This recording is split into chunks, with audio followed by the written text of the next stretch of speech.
Sejam bem-vindos a mais um Sudoku Dicas. Vídeo 129, retângulo único. Retângulo único oculto é bem mais comum que retângulo único. Mas como poderei falar de algo oculto se nem o evidente você conhece? Sudoku só pode ter uma solução. Sendo assim, nessa estrutura ao lado, a casa verde não pode ser A nem B, tem que ser X. Vamos provar isso. Sendo A ou B, terei duas soluções, solução A e solução B.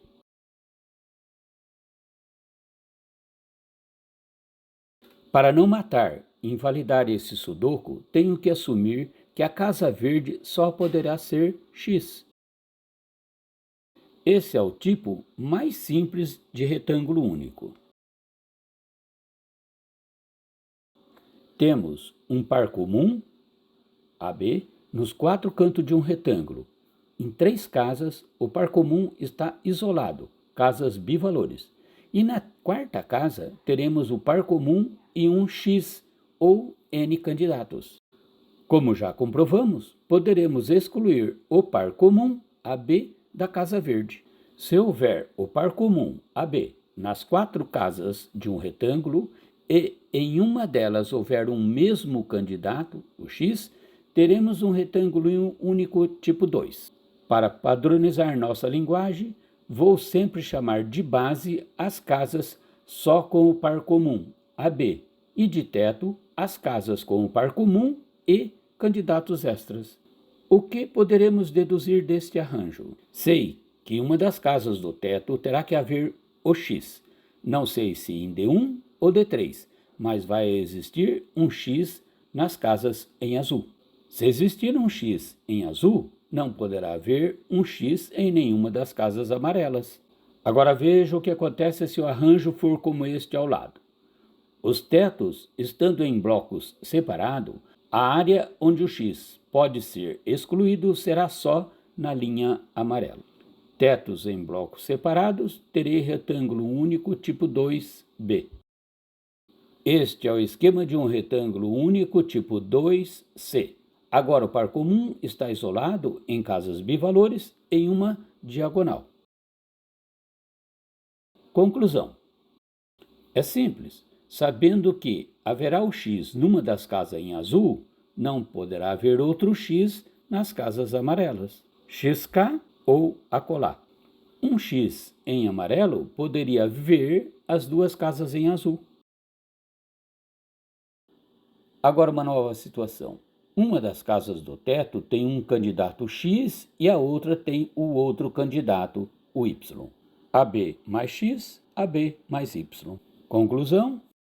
Posso dizer que nas casas do teto deve existir um dos candidatos extra. Ou X existe ou o Y. Pode ser que exista os dois, XY. Por enquanto, isto não nos dá pistas.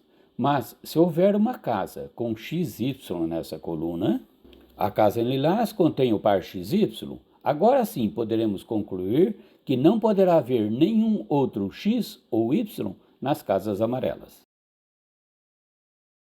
Se a casa do teto estiver em um mesmo bloco, seria possível excluir no bloco 3 e na linha A também, pois unindo as casas do teto, terei um X ou um Y em uma delas. Então, se eu tiver outra casa que tenha X ou Y nesse bloco, poderei excluir eles das casas amarelas, assim como na linha A. Esse esquema, com a formação de uma pseudocasa, são duas casas que funcionam como se fosse uma só casa. Forma o retângulo único tipo 3. Poderemos ter um segundo retângulo único tipo 3 que chamaremos de 3B. Nesse caso, o teto deve conter ou X ou Y. Foi criada uma pseudocasa XY. Até aqui, nada a deduzir.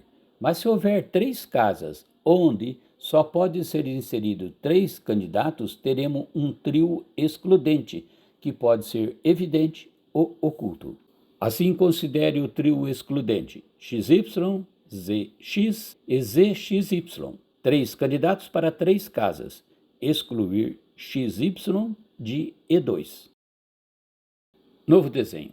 Agora, numa casa do teto, temos dois candidatos extras, XY, e na outra, um terceiro candidato, Z.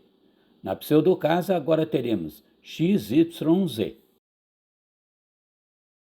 Se houver mais duas casas nessa linha com XY e YZ, terei três candidatos para três casas.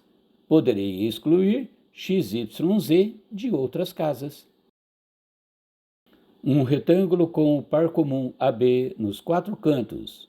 Sei que terei A ou B em A4 ou A6. Das casas do teto será excluído A ou B. Qual deles excluir? Base no mesmo bloco. O B é excludente na linha E, isto é, obrigatoriamente vai existir um B em uma das casas do teto. Então não poderá existir o A nas casas do teto. Ele tem que ir para uma das casas lilazes. Isso foi retângulo único tipo 4. Veja, a B terá que existir em uma ou na outra casa da base. Só aparece em duas casas.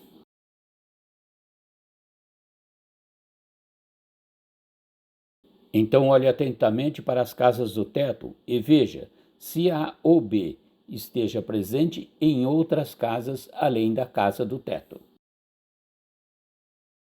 Aqui localizamos um B na linha D e não identificamos um outro A nesta linha. Isto é, o B não é excludente, elimine o B das casas em azul. Veja assim, tem que existir um A na linha D, numa das casas em azul. Já o B não é excludente na linha D, então não posso excluir o A, terei que excluir o B. Um par comum AB em quatro cantos de um retângulo, isolados em cantos opostos, e um deles sendo excludente, eliminar o outro das bases. Não há outro A ou não há outro B nas casas amarelas? E também não há outro A nem B nas casas lilás? Se houver o A, elimine o B. Se houver o B, elimine o A. É muita informação, mas vale a pena repetir esse vídeo umas trocentas vezes, até conseguir assimilar a lógica complexa dos retângulos únicos. Obrigado pela paciência de ter chegado até aqui, mas sem dúvida este é o capítulo mais complexo abordado nesta série e que me deu mais trabalho para realizar. Vou, no futuro, criar outro vídeo com múltiplos exemplos de retângulo único para você identificar que categoria ele se encaixa. E, o mais importante, qual seria a lógica envolvida? Aguardem, estou reunindo exemplos práticos.